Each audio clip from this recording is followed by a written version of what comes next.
Hi, Jules, cruise companion, retire at 60 or exploring Jordan with Jules, depending on which YouTube channel you've fallen on today. What I wanted to go over today is like the 28th of June 2025 and the 12-day war that America and Israel perpetrated upon Iran has been over for a few days. But what I wanted just to go over a little bit about was a lot of people have been contacting me over the last 2 weeks, 3 weeks, and some of them I haven't necessarily spoken to in a lot of years. Some of them I have known for many years, decades, and there is clearly an element of respect and mutual respect within this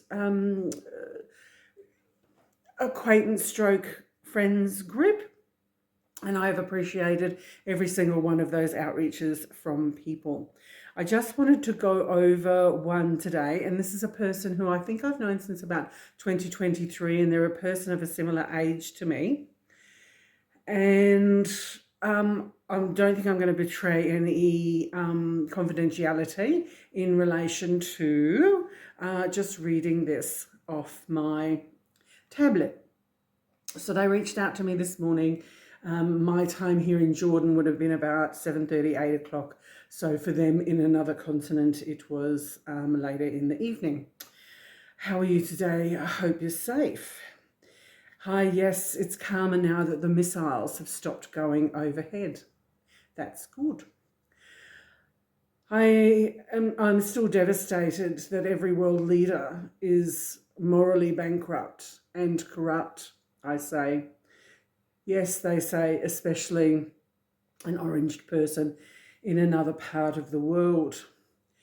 I go on to say, my entire life I was crafted to believe that peace, justice and goodwill to all.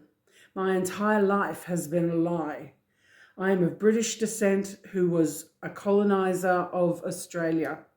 My life has been of subjugation and manipulation. And the response came back was, yeah, that sounds very painful.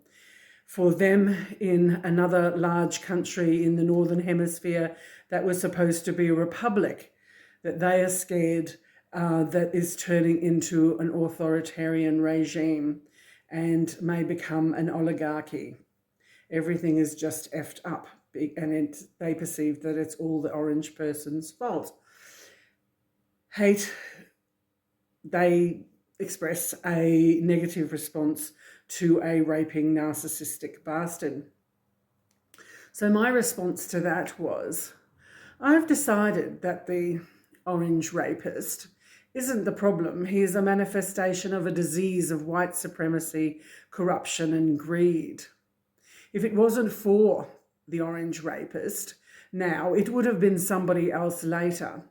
The orange rapist didn't actually get there by himself. It was the whole apparatus over decades of laying the foundations for this autocracy. Maybe from Nixon, definitely from Reagan, and maybe even earlier.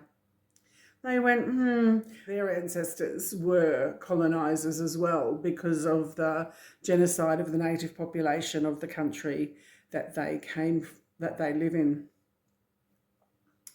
And then I go on to say, I don't want to fall down any anti-Semitic rabbit holes, but there seems to be definite actions behind the scenes. They're forces that the general public just aren't aware of.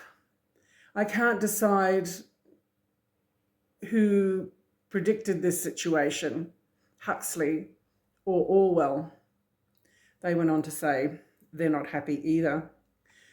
Then I listed off a couple of books. 1984, The Brave New World, A Handmaid's Tale, Hunger Games, or Animal Farm. I said all of these are working manuals for the oligarchs.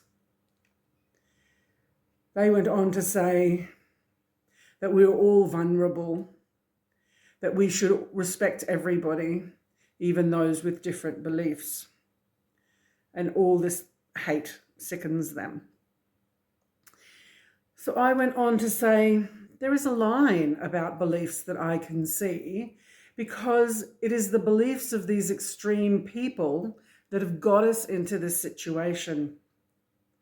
It always seems to be once beliefs go to an extreme that they cross a threshold that is unacceptable. So reflecting back on the concept of free speech. They had to agree with that. But they believe that you have a right to express anything that you wish. Just don't force it upon other people and don't hurt anyone with your beliefs, which does seem like a reasonable space to be. But then I went on to say, the hate only seems to take hold on lower educated, low informed, low curiosity, intellectually stunted people. For about 2 or 3 generations in a large continent in the Northern Hemisphere, I can see a decreasing exposure to a broad education as a strategy to keep people dulled. The over-reliance on simple, patriarchal, religious narratives to keep people in line, just keep people in line. And they thought that comment was pretty reasonable, but they were going on to say that stupid people are easily manipulated, which potentially is true. They have been taken away education from people, and they seem to be succeeding. So I responded to, they believe in the rights of everybody to have free speech, and I replied to that one, then I see that the enclaves of religious hardliners making cults where people are abused by the leaders. This is a tricky debate. So it isn't easy. It isn't easy. Everybody has a right, but once that right takes away the rights of other people, once that right of free speech takes away the rights of other people, it's not a right, it's a wrong. So I go on to say, the other thing I struggle with is, why are all rich people stupid? They are university dropouts, corrupt deal makers. The orange rapist hasn't said a cogent statement in over 30 years.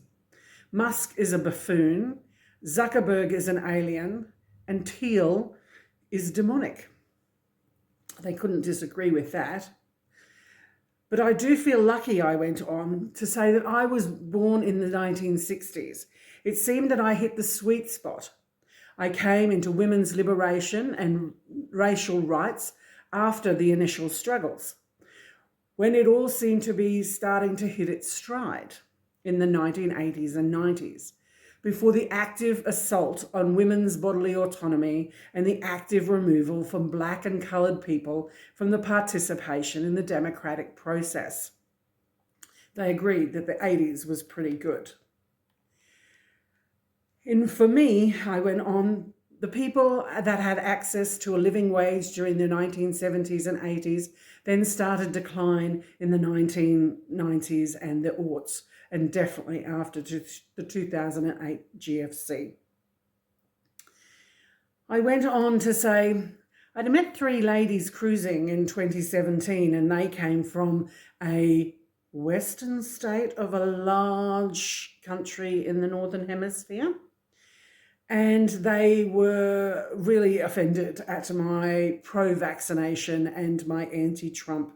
One of them was against my pro-vax and anti-Trump beliefs. And they have been posting on my timeline about how horrible I am as a person and how ignorant I am as a person, and that they complained that my information sources came from such a limited perspective. And they had they were offended by my broadcasting of a clip from The View, where Whoopi Goldberg, not that I'm a fan of hers, actually had a very important thing to say to a Zionist who was basically saying that,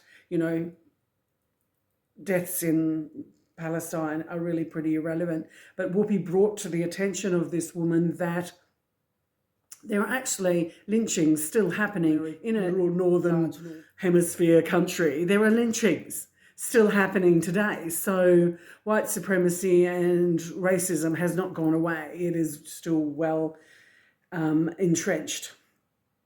And this other person who I was chatting to went on to say the Conservatives, at least what they are calling themselves, are taking away all of this person's particular rights. This person clearly has had contact with the government organisations that have allowed them to flourish to a degree up to this point. Once again, I say that they're about my age.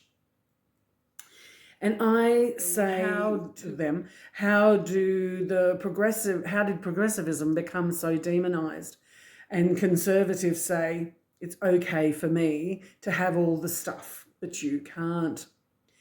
So the person I was chatting to went on about the taking away of healthcare, SNAP benefits, food safety, and child protection, food stamps and stuff. And I went, it's a dystopian nightmare. Then they'll all want you, to sell a body part so that you can afford your own food and shelter. I said to go to their neighbours who voted for the orange rapist and ask them if they are going to support you in housing and food and all the other needs that you may have.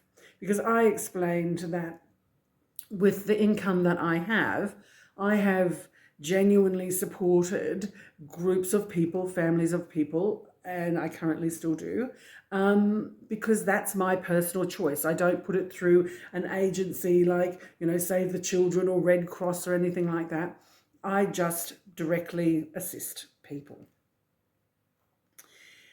Then, coming to the end of the conversation, I said that not being able to have any support network, therein lies the problem, that I'm about to retire and that my income is going to be halved and I will not be able to offer the support to people that I do around the world to keep me sheltered, fed and safe, and keep them sheltered, fed and safe.